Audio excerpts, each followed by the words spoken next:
Don't you know? Jogging time! Yung mga panahon na yan, yumayanig na ang lahat.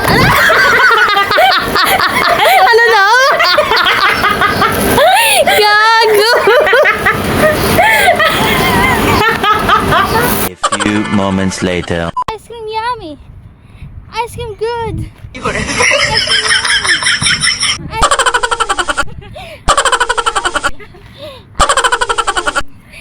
Come on!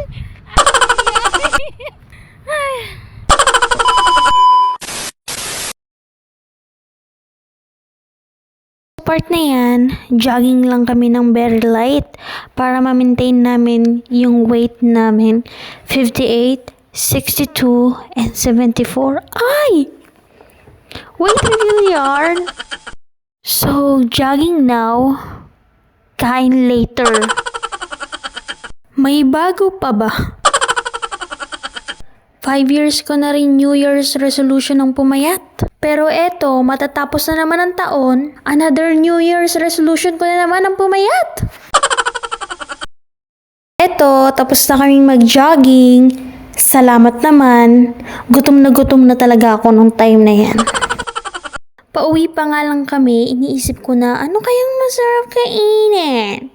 Yung itlog. Nagluto nga kami ng sinampalukan na paa ng manok.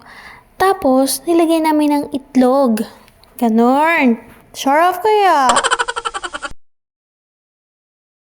Ganyan lang gawain namin tuwing rest day. Magja-jogging, tapos kakain ng pagkarami-rami, maliligo, matutulog, tapos hapon, gala uli. Hindi natatapos yung araw namin nang walang picture. Kulang na lang, pati sa CR, picture kami.